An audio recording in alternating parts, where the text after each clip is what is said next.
Good afternoon, everyone. I'm Roisin McKee, Project Director with the Hospitality and Tourism Skills Network, and I'm delighted to welcome you to this webinar on a free workplace health and wellbeing support service through the Work Well, Live Well programme, which is funded by the Public Health Agency and delivered by the Northern Ireland Chest, Heart and Stroke.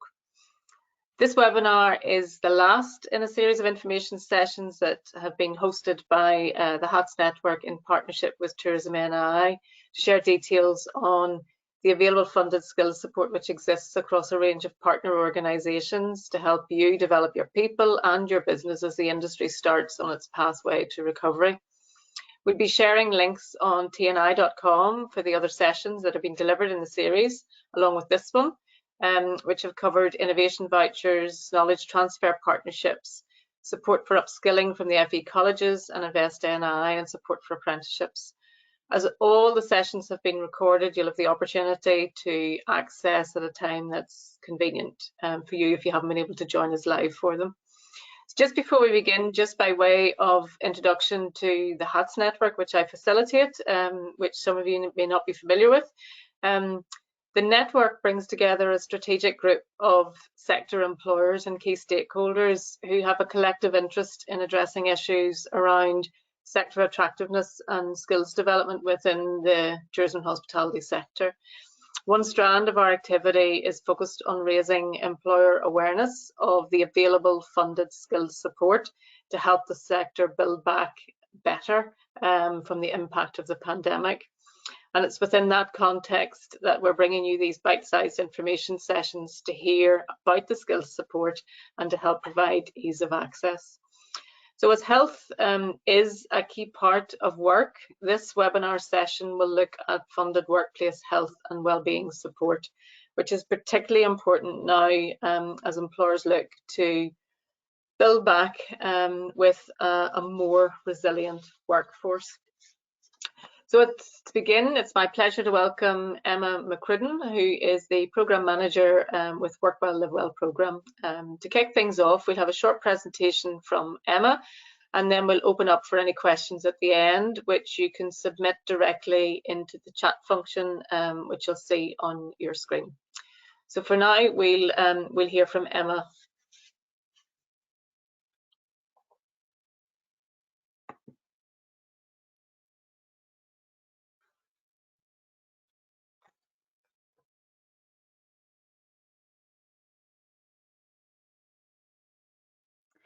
Thank you very much, Roisin, for that introduction, and hello to everyone that has joined today's webinar delivered through Tourism NI.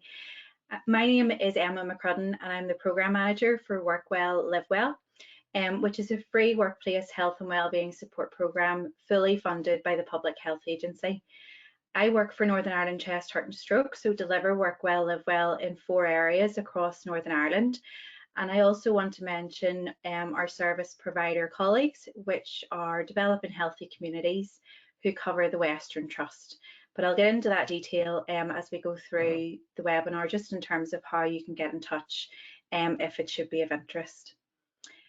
I would say most people would agree that over the last year, we have definitely seen, I suppose, the importance and the impact that workplace health and wellbeing programs can have on employees, and more than ever, I would say that they're just so important in terms of both our physical and our mental well-being. So it's lovely to be part of an initiative which is free to workplaces, and hopefully you will find this of interest and might want to take it forward within your own workplace setting. So before I get into too much about what Work Well, Live Well is, I want to kind of go back to the start in terms of giving you a wee bit of background to the initiative. So it is actually now in its 5th year in terms of running across Northern Ireland for workplaces. It is also completely evidence-based, so it's actually based on a model through the World Health Organization called the Healthy Workplace Model. So everything that we do within your workplace comes back to this model. And what the evidence shows is it doesn't matter what type of workplace that you work in, the size, location, or the different types of employees that you may have. if you follow this model, which we are based on, it can make a real difference to the health and well-being of employees, but also help to develop that workplace culture around health and well-being. So the first thing that I want to point your attention to is in the middle of this model, you will see the words leadership engagement and also worker involvement. And that is really what we try and invest from the start. So in terms of kind of senior management teams, that they are invested in the health and well-being of their staff, but also that we're bringing employees along in that journey. And I'll show you how we do that in a wee second. Whenever most people think about workplace health and wellbeing programs, they tend to think of the lifestyle initiatives that we might run in the workplace or the different challenges that we might do. And you'll see around the outside of this model, there's 4 different circles, and there's actually 4 different elements to workplace health and wellbeing. And the evidence shows that we need to kind of do something in all of them to really make a difference and impact for employees going forward. So those lifestyle factors that I was talking about in relation to this model goes over to the personal health resources. So that's things like physical activity challenges, what we're eating, what we're drinking, if we're smoking, how well do we sleep, and do we want to reduce our risk of different illnesses as we go through in the future. On the other side from that, then we have the psychosocial work environment, which is everything to do with our mental and emotional well-being. And arguably more than ever, that part is particularly important based around the pandemic. At the top, we have the physical work environment. So that goes down to the actual environment where employees work, and is that actually creating a positive environment in relation to workplace health and well-being. And probably for a lot of people listening, their physical work environment may have changed dramatically over the last year as well. And at the bottom then we have enterprise community involvement, which is basically a different way of saying corporate social responsibility. So is there anything that we can do as a workplace, bringing employees together to give back to the local community? And obviously there's lots of evidence to show by bringing teams of employees together to give back can actually improve their mental and emotional well-being as well. The only part that I haven't talked about so far is the process. So that's what you can see kind of going round the circle in the middle, which I'm going to go on to now. So the first thing that we would actually do within your workplace would be to do an employee engagement survey. And the purpose of that is really to capture, well, what is the priorities for health and well-being for your staff? And it might be very different from employer to employer. And it could also be very different if you have different sites as well. So within that survey, we ask questions around each of those 4 different avenues of health that I have went through. The survey itself is hosted online. It is completely private and confidential. We don't capture any personal identifiable information. All we are interested in is what staff are doing at the minute in relation to their health and well-being and what they would like to do in the workplace to improve. You'll also see up on the top right-hand side of the screen, the survey has also incorporates the browse aloud system. So it is completely accessible. So it can be changed into different languages, and it can also be adapted in terms of accessibility for hearing loss and also eyesight loss as well. The survey itself will take about 10 minutes to complete, and once we have kind of reached a threshold, which we usually put it in around 50% per workplace, so trying to get at least 50% of employees to engage in the survey. My job then is to basically go through those survey reports and create a workplace health and wellbeing report for your business. That would usually be presented back virtually to senior management teams. So again, they can see, well, what are the health and wellbeing needs for my staff? And it also helps to give a flavour of the direction that the workplace health and wellbeing programme will go in. The second point that we will then go on to is after we have got the survey results, so we know what the issues are and we've made senior management aware of those, is what we can actually do to combat those different challenges.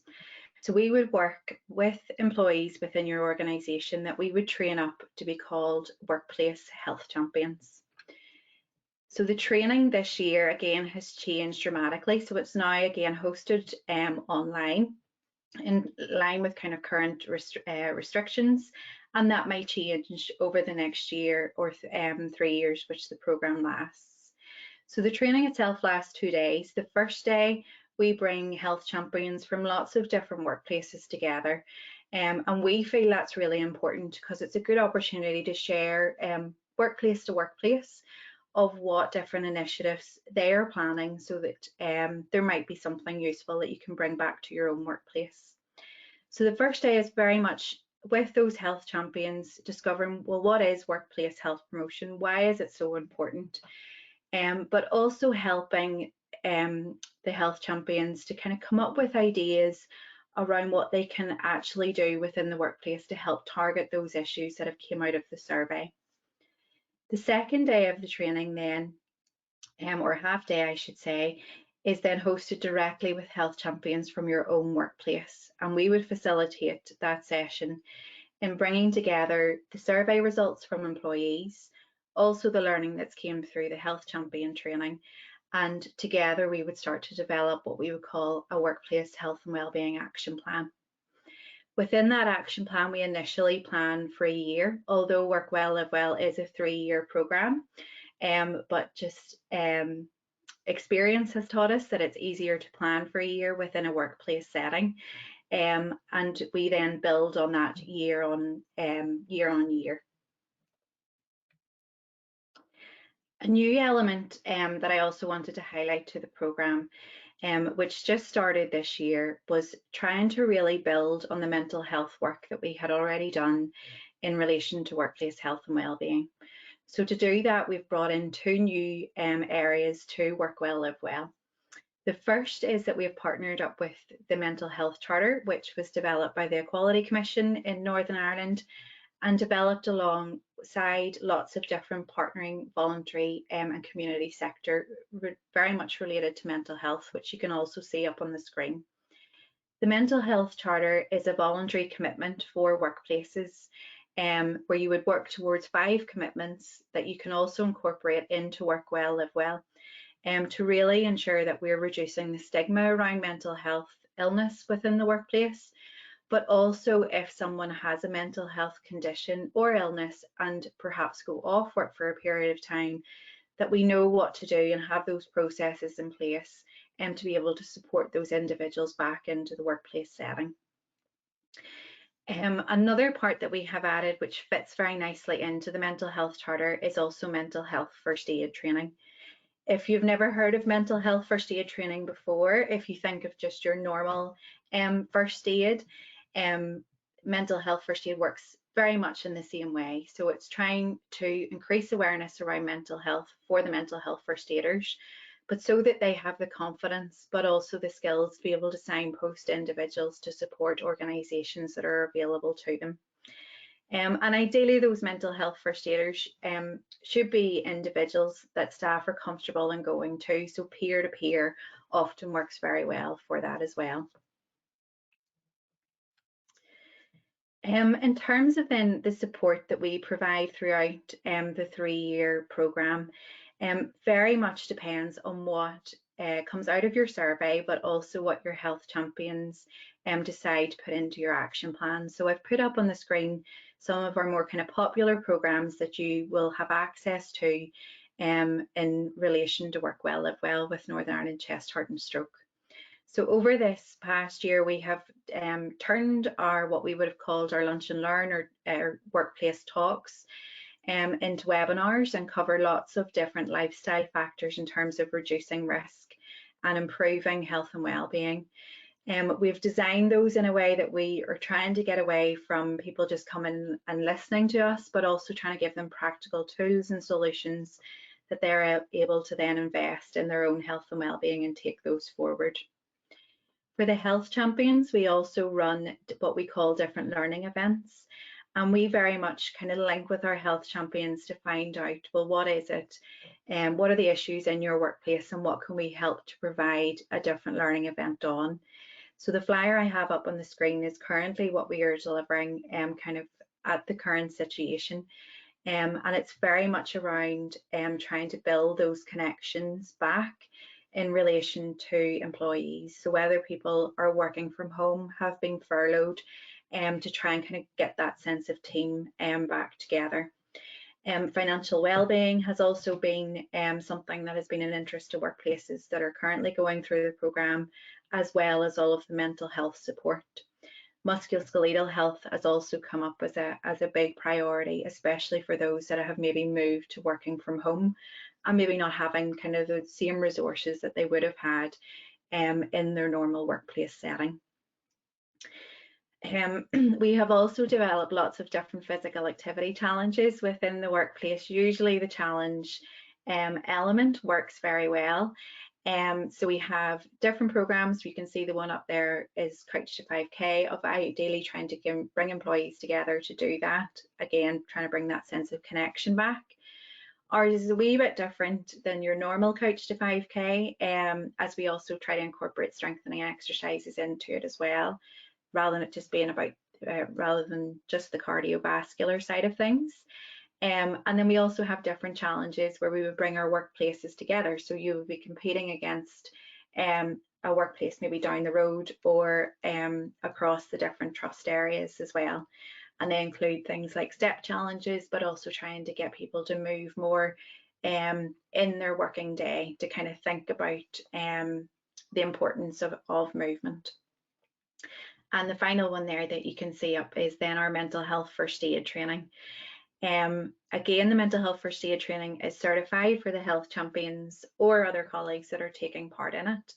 And our delivery partner for that is Aware NI, and again is certified through the Public Health Agency.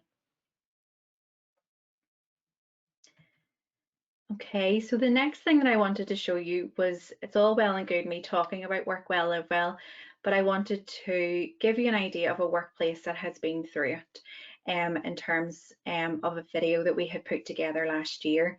Before I show you the video, I just want you to be mindful it was done pre-COVID, and the programme name has also changed since then, but in terms of the same programme, it was exactly the same. So I'll let you sit back and enjoy this a wee second.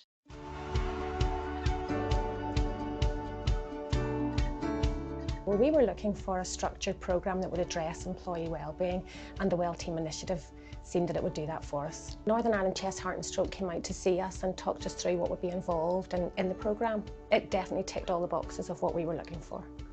Well, the next step in the programme was to get all employees to take part in an online survey which addressed 4 particular areas of health and wellbeing at work. Northern Ireland Chest, Heart and Stroke provided P&O Ferries with reports on the results of the surveys, and that gave us an indication of the 4 areas that we needed to work on going forward. We found out that staff wanted more information on the likes of nutrition, physical activity, and they also wanted access to health checks. We sought volunteers from employees, and we had 7 staff who volunteered to be health champions. Northern Ireland Chest, Heart and Stroke made this really easy for us by offering training and support in simple bite-sized chunks. I attended a 2-day course delivered by Northern Ireland Chest, Heart and Stroke. Being a health champion means we set up health and wellbeing initiatives within our workplace. The health champions came back with an action plan, and they're currently delivering these programmes in the workplace to their colleagues. Within our action plan, we had a stress awareness day, a healthy heart day, we had health checks for staff, step challenges, weight loss groups, fruit baskets within the office yoga and a sleep workshop. Staff have really got behind the health and wellbeing initiative and they were really seeing changes, within their own lifestyle. The likes of the health checks provided me with a lot of information on my health and lifestyle and changes that I could make to improve that. They introduced fruit bowls in the office, which has contributed to me getting my 5 a day because I wasn't eating a lot of fruit.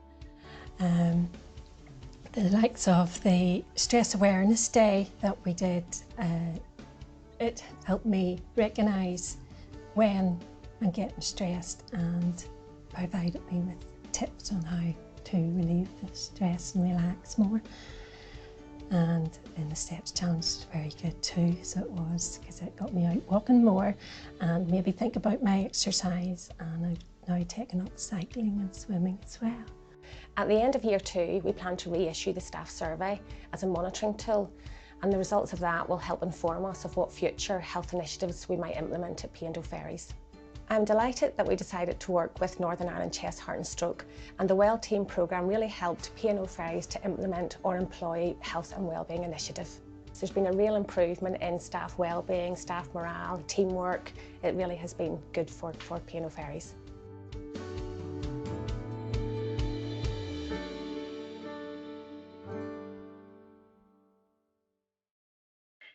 So hopefully that's given you a bit of a flavour of what Work Well, Live Well can do practically within the workplace.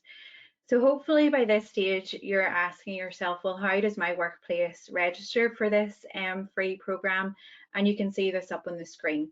So Northern Ireland Chest, Heart and Stroke, who I work for, we cover the Belfast, Northern, Southeastern and Southern areas of Northern Ireland. So you can take a wee screenshot of the QR code that will bring you through to our registration form, or you can just copy and paste the link there at the bottom. For any workplaces that are listening that are based in the Western Trust, our delivery partner, as I mentioned, is Developing Healthy Communities, and same, you've got the QR code and also the web link that will take you through to their registration form. After you've registered, what you would expect is the form will come through directly to us based on whatever area your workplace is based on. And then one of our coordinators will get in touch with you in terms of kind of going through what the next steps are for your workplace going forward. And that is everything that I wanted to go over, everyone. Hopefully I've given you lots of kind of food for thought, and I am happy to take any questions that you may have on Work Well, Live Well in relation to your own workplace.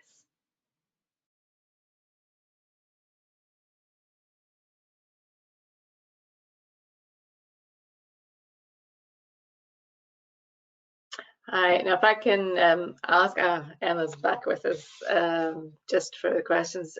Emma, thank you very much. Very informative presentation. Certainly a lot of comprehensive suite of support that's available, and it's great to see it's being brought to life with the P&O example. Certainly the challenging times which you've already noted in your presentation that we face, it's brought a heightened awareness on mental health and well-being, and I've no doubt that this initiative certainly going forward will have a critical role to play in equipping employers with some of the tools and the help to be able to support employee well-being and build the resilience of the workforce.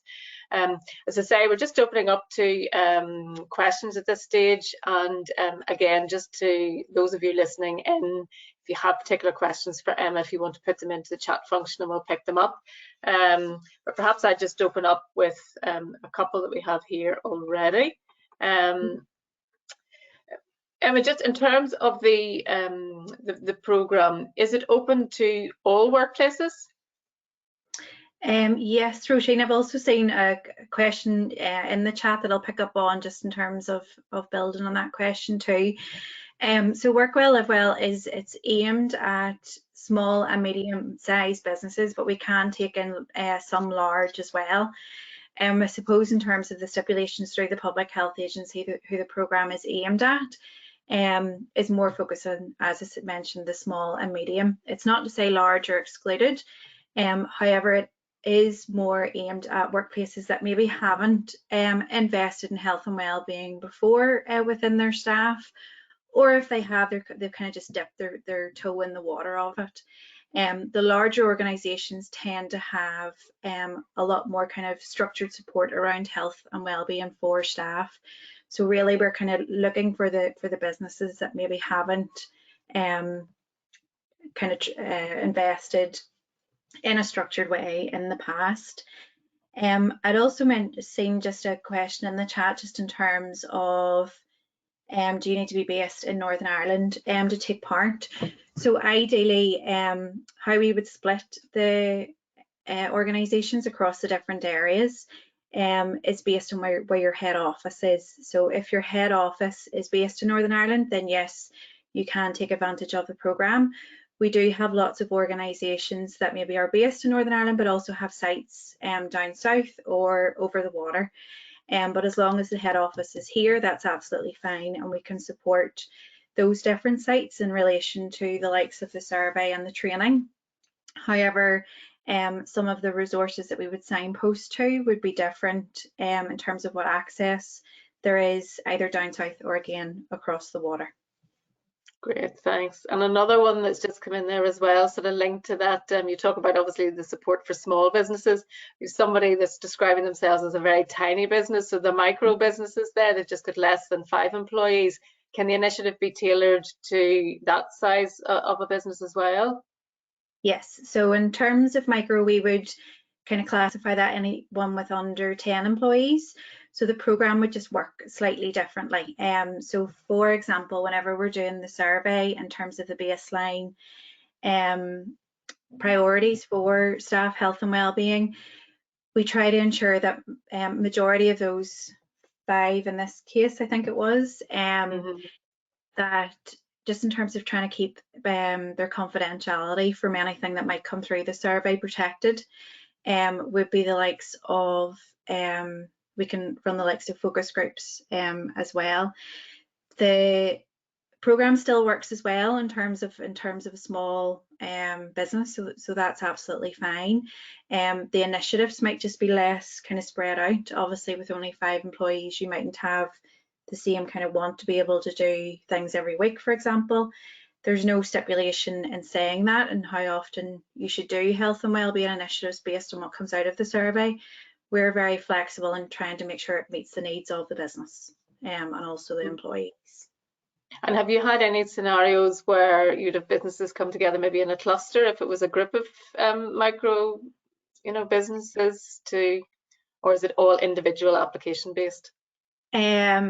Usually it's all individual application based. We did have maybe 2 years ago, we had a lot of workplaces based under one roof, especially with all the they're all micro businesses. And we had ran kind of the initial survey with them, but from kind of experience from that particular setup that we had done, we would try to keep businesses separate, because even if they're under the one roof, in terms of their job role might be very different, so their priorities might be very different as well. Okay, and in terms of when the next programme commences, Emma, and also is there any limit around the spaces available? Yes, so it's good timing in terms of listening to the webinar today. We would run on a yearly intake in terms of recruitment into the programme, and that's the same across the 5 trust areas, whether it's being delivered through ourselves or developing healthy communities. So the registration kind of reopens at the end of March. However, the website links that I have put in into the webinar are live. So it means that if you are interested and go across to complete a registration of interest form, we would then hold that on a waiting list and then kind of get back in touch at the end of March whenever we're basically re-recruiting for that as well. In terms if there's limited spaces, yes. So for each of the 5 trusts that the programme runs across, it's a maximum of 50 registration of interest we would take on per year. And then depending, we would have an initial meeting with your senior management team to find out a wee bit more about your workplace, and then we can kind of tailor of what level you would go through at the programme. Okay, great. And just one last one here. I know we obviously picked up from some of your slides earlier on just some of the positive impact in terms of businesses around retention and a decrease in sick days, etc. Can you just share just any other impacts or benefits that you're seeing that's been reported through from the businesses and indeed the employees as a result of introducing the initiative within their business? Yep, sure. So you'd have heard Laura and P&O Ferries kind of refer to the benefits they had seen, but tend to be pretty similar across, doesn't matter what type of organisation that you're coming from.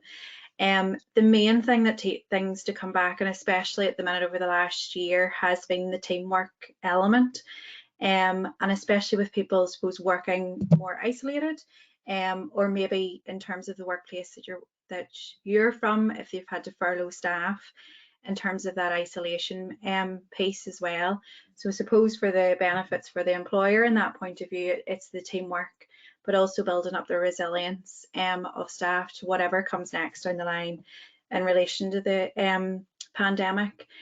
But obviously then for the employees, can help to reduce sickness, but also promoting their own health and well-being. And we've also got lovely case studies that it doesn't just stop there either. That often employees, for what the initiatives that they are learning through the workplace, they're also taking it back into their personal lives and kind of making changes with their family and also their friends as well, which is really nice. Great. I think very timely as well in terms of initiative, and great to see that it's fully funded and that we can get a range of businesses from the very tiny, the micro, right through that can avail of that support. Really, just in the interest of time, we've committed to just keeping these to bite-sized information sessions. So that's all the questions that we've got time for.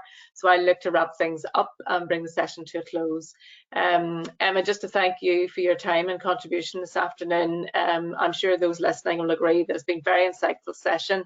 And I'd also like to thank Tourism NI for hosting this webinar series with us, and of course, obviously, to you, those of you who are listening in for attending. I hope that you've gained value and insight from the webinar, and I'd urge you to also look at the other sessions in the information series, which may be of benefit as well.